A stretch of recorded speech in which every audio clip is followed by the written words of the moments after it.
जय हिंद। स्वागत है आप सभी को इस वीडियो में, जिसमें आज हम क्लास 10th मैथ का अध्याय नंबर 1 जिसका नाम है वास्तविक संख्या, आज हम इसको शुरू करने जा रहे हैं।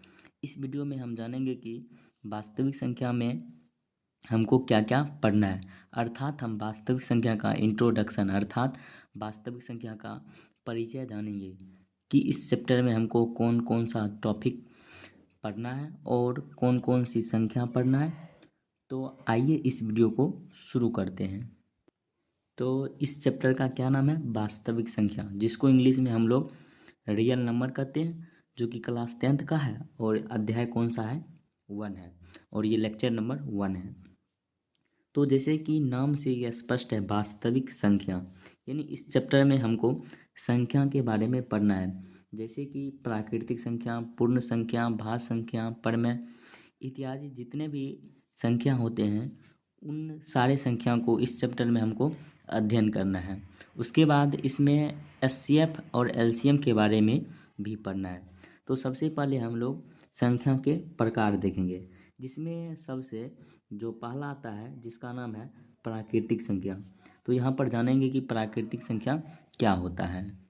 तो यहाँ पर हमने लिखा प्राकृतिक संख्या, जिसको इंग्लिश में हम लोग नेचुरल नंबर कहते हैं,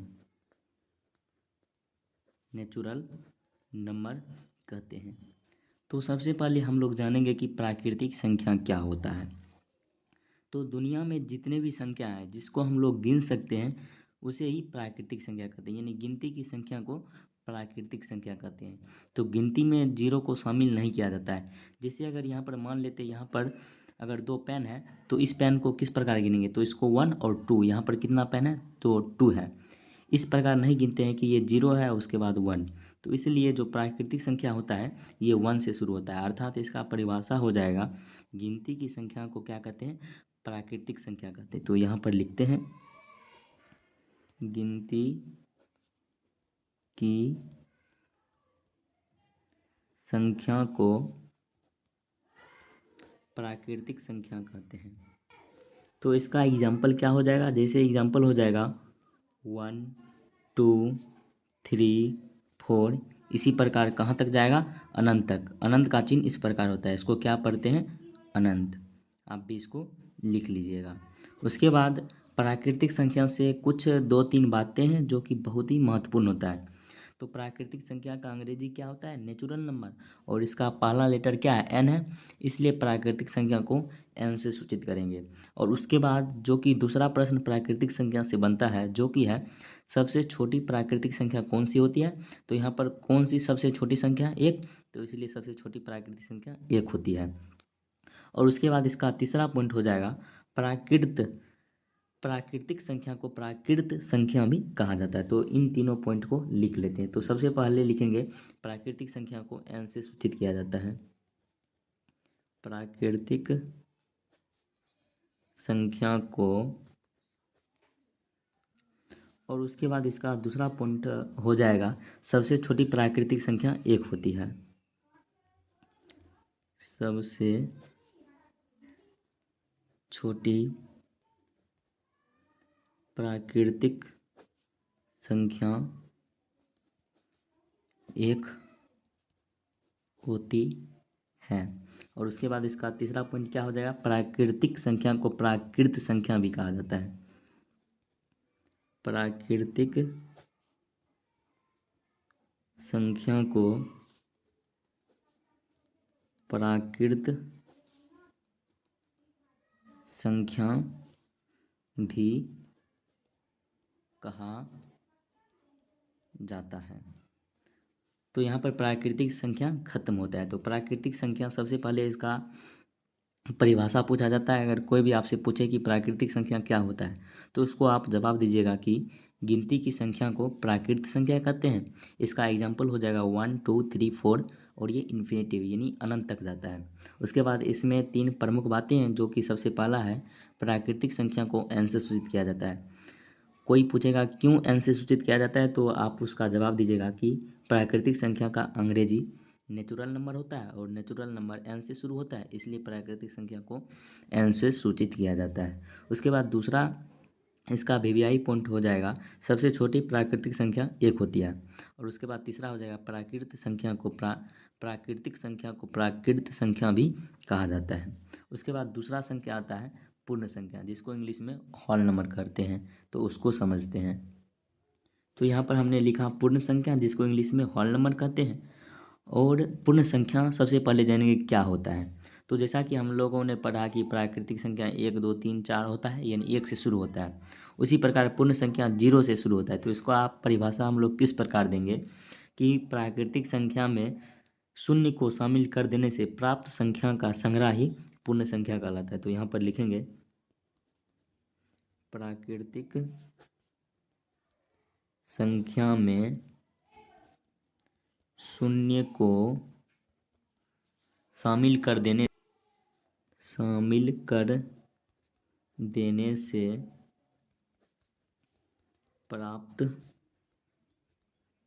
संख्याओं का संग्रह का अर्थ होता है एक जगह इकट्ठा, यानी एकत्रित होना। प्राप्त संख्याओं का संग्रह को ही क्या कहते हैं?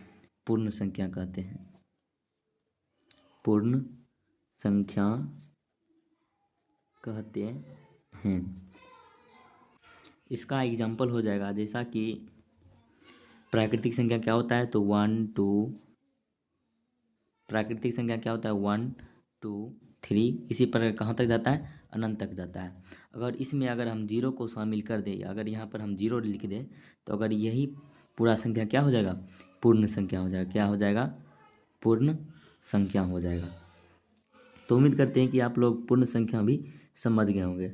और पूर्ण संख्या से रिलेटिव 3 जो वीवीआई इम्पॉर्टेंट, इससे जो प्रश्न आता है, जो कि है अगर आपसे पूछे कि सबसे छोटी पूर्ण संख्या क्या होती है, तो 0। उसके बाद पूर्ण संख्या कितनी होती है, जैसे कि प्राकृतिक संख्या अनंत होता है, उसी प्रकार पूर्ण संख्या भी अनंत होता है। और इसको W से सूचित किया जाता है, क्योंकि पूर्ण संख्या का इंग्लिश होल नंबर होता है और इसका पहला लेटर से सूचित किया जाता है। तो इन तीनों पॉइंट को लिख लेते हैं। तो सबसे पहला पॉइंट क्या है? सबसे छोटी पूर्ण संख्या 0 होती है। और उसके बाद दूसरा पॉइंट क्या हो जाएगा? पूर्ण संख्या क्या होता है? अनंत होता है। तो पूर्ण संख्या अनंत होती है। उसके बाद इसका तीसरा पॉइंट क्या हो जाएगा? तो इसको W से सूचित किया जाता है। इसे W से सूचित किया जाता है। तो यहाँ पर हमने प्राकृतिक संख्या, पूर्ण संख्या भी जान लिया है। उसके बाद आगे की संख्या, जिसको हम सम संख्या कहते हैं, जिसको इंग्लिश में हम इवन नंबर कहते हैं, इसके बारे में हम पढ़ेंगे। उसके बाद अगला संख्या है सम संख्या, जिसको इंग्लिश में हम लोग इवन नंबर कहते हैं। तो सम संख्या क्या होता है? तो जिस प्रकार आपने बचपन में कभी काग और दोस्त के बारे में खेला होगा, तो वहाँ पर जो काग होता है वो मतलब अकेला होता है, यानी जिसका जोड़ा नहीं लगता है, और दोस्त यानी जिसका जोड़ा लग जाता है। उसी को हिंदी में हम लोग सम संख्या और विषम संख्या कहते हैं। तो सम संख्या हो जाएगा जिसका जोड़ा लग जाएगा। अर्थात जोड़ा लगने का अर्थ क्या होता है कि जो 2 से पूर्णतः विभाजित हो जाएगा। तो सम संख्या के बारे में हम लोग क्या लिखेंगे कि वैसी प्राकृत संख्या जो 2 से क्या हो? पूर्णतः विभाजित हो। इसी का सम संख्या का परिभाषा हो जाएगा वैसा प्राकृत संख्या जो 2 से क्या हो? पूर्णतः विभाजित हो। पूर्णतः विभाजित हो, कोमा उसे क्या कहेंगे? सम संख्या कहेंगे। सम संख्या कहते हैं। इसका एग्जाम्पल हो जाएगा जैसे 2 4 6 8 10 12, इसी प्रकार कहाँ तक होगा? अनंत तक। यहाँ पर 2 से पूर्णतः विभाजित हो, यानी इसका शेषफल क्या आना चाहिए? 0 आना चाहिए। और जो पूर्णतः विभाजित हो, उसी प्रकार अगर 4 को 2 से भाग करेंगे तो इसका आंसर क्या आ जाएगा? 2। तो यहाँ पर जितना भी संख्या है ये 2 से पूर्णतः क्या होता है? विभाजित। जिस प्रकार हमने प्राकृतिक संख्या और पूर्ण संख्या में वीवीआई पॉइंट के बारे में पढ़ा था, उसी प्रकार सम संख्या में भी 2-3 वीवीआई पॉइंट होता है, जिसमें सबसे पहला पॉइंट होता है कि सबसे छोटी सम संख्या कौन होता है। तो यहाँ पर सबसे छोटी कौन सी है, 2। तो इसलिए यानी सबसे छोटा जो हो जाएगा सम संख्या वो 2 हो जाएगा। तो यहाँ पर लिखेंगे सबसे छोटी सम संख्या 2 होती है, 2 होती है। उसके बाद हम लोग आगे की संख्या यानी 4 नंबर, जिसका नाम है विषम संख्या। विषम संख्या, जिसको इंग्लिश में हम लोग ऑड नंबर कहेंगे। क्या कहेंगे, ऑड नंबर। तो इसका परिभाषा हो जाएगा, जैसे सम संख्या था उसका जस्ट उल्टा हो जाएगा। तो इसका परिभाषा क्या हो जाएगा, वैसी प्राकृतिक संख्या जो 2 से पूर्णतः विभाजित नहीं हो उसे क्या कहेंगे, विषम संख्या कहेंगे। तो यहाँ पर लिखेंगे वैसी प्राकृत या प्राकृतिक संख्या जो 2 से पूर्णतः विभाजित नहीं हो, कोमा उसे क्या कहेंगे, विषम संख्या कहेंगे। विषम संख्या कहते हैं। तो इसका एग्जाम्पल क्या हो जाएगा, तो यहाँ पर हो जाएगा 1, उसके बाद हो जाएगा 3, उसके बाद क्या हो जाएगा 5, 7, उसके बाद 9 हो जाएगा। इसी प्रकार चलते रहेगा, ये कहाँ तक जाएगा, अनंत तक जाएगा। और यहाँ पर आपसे पूछेंगे कि यहाँ पर सबसे छोटी विषम संख्या कौन सी है, तो यहाँ पर क्या हो जाएगा, 1 हो जाएगा। तो यहाँ पर लिखेंगे सबसे छोटी विषम संख्या 1 होती है। सबसे छोटी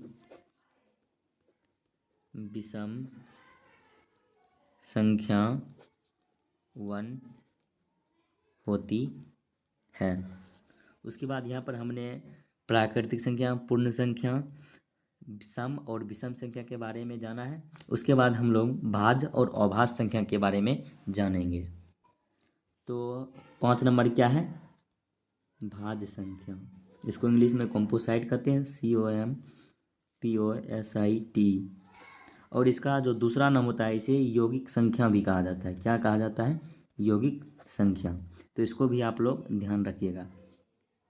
तो भाज्य संख्या किसे कहते हैं, तो इसका परिभाषा हो जाएगा वैसा प्राकृतिक संख्या जो एक यानी जो अपना स्वयं हो एक और स्वयं के अलावा, जिसे स्वयं अगर मान लेते अगर यहाँ पर 4 भाज्य संख्या हो तो यहाँ पर 4 1 से भी विभाजित होगा और 4 से, एक और स्वयं के अलावा अन्य संख्या से विभाजित हो। जैसे 4 2 से भी विभाजित हुआ तो यहाँ पर 1 और स्वयं और अन्य संख्या से भी विभाजित हुआ है, इसलिए 4 को भाज्य संख्या कहेंगे।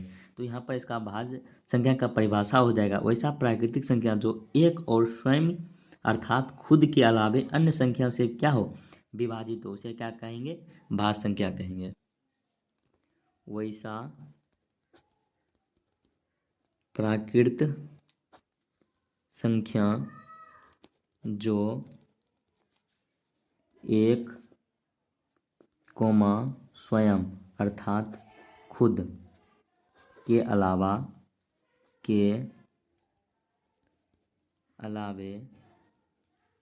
अन्य, यहाँ पर कोमा के स्थान पर और दे देंगे, एक और स्वयं के अलावा अर्थात खुद के अलावा अन्य संख्या से भी विभाजित हो, कोमा उसे क्या कहेंगे, उसे भाज्य संख्या कहते हैं। जैसे एग्जाम्पल में हो जाएगा, एक नहीं होगा क्योंकि एक और स्वयं के अलावा अन्य संख्या से विभाजित नहीं होता है। उसके बाद 2 भी नहीं होगा क्योंकि 2 एक और स्वयं के अलावा अन्य संख्या से विभाजित नहीं होता है। उसी प्रकार 3 भी नहीं होगा, 4 होगा। तो 4 1 और 2 और स्वयं से भी विभाजित होता है, इसलिए 4 हो जाएगा। उसके बाद क्या हो जाएगा, 6 हो जाएगा। उसके बाद 8 हो जाएगा। उसके बाद 9 हो जाएगा। उसके बाद 12, इसी प्रकार चलते रहेगा। ये भी कितना होता है, अनंत होता है। यहाँ पर प्रश्न बनता है कि सबसे छोटी भाज्य संख्या कौन सा है, तो यहाँ पर कौन सा हो जाएगा, 4 हो जाएगा। तो यहाँ पर लिखेंगे सबसे छोटी भाज्य संख्या 4 होती है। सबसे छोटी भाज्य संख्या 4 होती है। उसके बाद हम लोग अभाज्य संख्या के बारे में पढ़ेंगे 6 नंबर, जिसको इंग्लिश में हम लोग प्राइम नंबर कहते हैं और इसका दूसरा नाम रूट संख्या होता है। तो यहाँ पर हमने अभाज्य संख्या के बारे में, जिसका इंग्लिश क्या होता है प्राइम नंबर और इसका दूसरा नाम रूट संख्या होता है, यहाँ पर हमने लिखा है। तो आप इसको इजी समझ जाएंगे, यानी आसानी से समझ जाएंगे। तो अभाज्य संख्या किसको कहते हैं? तो ऐसा प्राकृतिक संख्या जो एक और स्वयं के अलावे अन्य संख्या से विभाजित नहीं हो, उसे अभाज्य संख्या कहते हैं। जैसे यहाँ पर हो जाएगा 2, 3, 5, क्योंकि 2 एक और स्वयं के अलावा अन्य संख्या से विभाजित नहीं होगा, इसलिए इसको क्या कहेंगे? अभाज्य। और यहाँ पर जो सबसे वीवीआई प्रश्न बनता है कि सबसे छोटी अभाज्य संख्या कौन सी होती है? तो 2 होती है।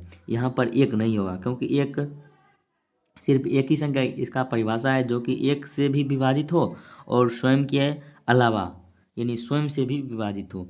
तो 1 के अलावा हमको नहीं लगता है किसी भी संख्या से विभाजित होगा। और उसके बाद इसका दूसरा जो वीवीआई प्रश्न बनता है, अभाज्य संख्या क्या होते हैं? अनंत होते हैं। और सबसे छोटी अभाज्य संख्या 2 होती है।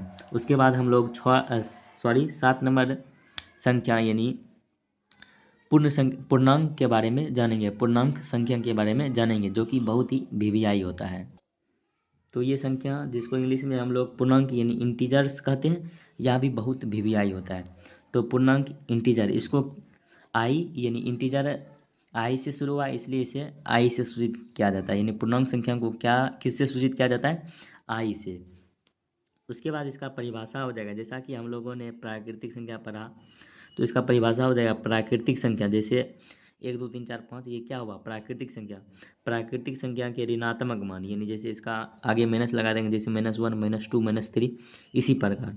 उसके बाद एवं शून्य को पूर्णांक कहते हैं, और इसमें शून्य को शामिल कर देंगे तो इसे पूर्णांक कहा जाता है। और इसका दूसरा भी परिभाषा दे सकते हैं, वैसी संख्या जिसे हर में 1 हो उसे पूर्णांक कहते हैं। यानी जो पूरा अंक हो, अर्थात जैसे अगर यहाँ पर 10 है, इसके नीचे कुछ नहीं है तो 1, यानी जिसके नीचे 1 हो उसे ही क्या कहा जाता है? पूर्णांक। और ये सबसे सटीक परिभाषा है कि प्राकृतिक संख्या के ऋणात्मक मान एवं शून्य को पूर्णांक कहा जाता है। जैसे एग्जाम्पल पर यहाँ पर हमने लिखा है। उसके बाद जो 8 नंबर होता है, जो कि बहुत ही वीवीआई है, वो है परिमेय संख्या, जिसको इंग्लिश में रेशनल नंबर कहा जाता है। ये भी बहुत वीवीआई होता है। तो परिमेय संख्या किसको कहते हैं? तो वैसा संख्या जिसे p/q के रूप में लिखा जाता है और जहाँ q does not equal to 0, यानी जहाँ पर जो q होना चाहिए, हर होना चाहिए, ये 0 के बराबर नहीं होना चाहिए, के रूप में लिखा जा सके, उसे क्या कहा जाता है? परिमेय संख्या। जैसे 1, 2, 0।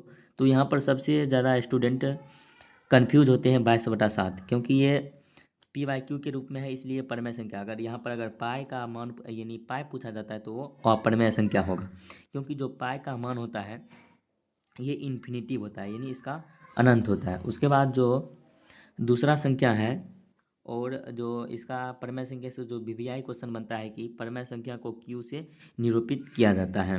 और उसके बाद जो रूट के अंदर भी रहता है वो भी क्या होता है? परिमेय संख्या ही होता है, यानी जिसका वर्गमूल निकल सके। जैसे 4 का वर्गमूल निकल जाएगा 2, उसी प्रकार 25 का निकल जाएगा तो 5 हो जाएगा, TC हो जाएगा। उसके बाद 9 नंबर संख्या है अपरिमेय संख्या, इरेशनल नंबर। इसको अपरिमेय, तो वैसी संख्या जिसे p/q, जहाँ q does not equal to 0 के रूप में नहीं लिखा जा सके, उसे अपरिमेय संख्या कहते हैं। जैसे √2 को p/q के रूप में नहीं लिख सकते हैं, जैसे पाई। तो ये सब क्या है? अपरिमेय संख्या। और अपरिमेय संख्या को p से सूचित किया जाता है, परिमेय संख्या को q से और अपरिमेय संख्या को q से सूचित किया जाता है। और उसके बाद 11, और जो कि लास्ट है वास्तविक संख्या, जो कि चैप्टर का नाम ही है। इसको इंग्लिश में हम लोग रियल नंबर कहते हैं। तो वास्तविक संख्या क्या होता है? तो परिमेय संख्या तथा अपरिमेय संख्या को ही क्या कहा जाता है? वास्तविक संख्या। जितने भी संख्या हैं उन सभी संख्या को अगर एक स्थान पर लिख देंगे, उसी को क्या कहेंगे? वास्तविक संख्या। जैसे यहाँ पर 1 भी हो जाएगा, √2 भी हो जाएगा, 5 भी हो जाएगा, 0, 22/7 एट्सेट्रा, सभी क्या हो जाएगा? वास्तविक संख्या। और वास्तविक संख्या को r से सूचित किया जाता है। तो इस वीडियो में हमने विभिन्न प्रकार के संख्या के बारे में जाना। तो सबसे पहले हमने प्राकृतिक संख्या के बारे में जाना, उसके बाद पूर्ण संख्या, उसके बाद भाज्य, अभाज्य, परमेय, अपरमेय, वास्तविक संख्या और सम और विषम संख्या के बारे में जाना है। तो अगर आपको यह वीडियो अच्छा लगा होगा तो वीडियो को लाइक कर दीजिएगा। अगर इस वीडियो में किसी भी प्रकार का दिक्कत हो तो आप कमेंट में पूछ सकते हैं। अगर आप चैनल पर पहली बार हैं तो चैनल को सब्सक्राइब भी ज़रूर कर दीजिएगा। मिलते हैं आपसे अगले वीडियो में। Thank you for watching this video.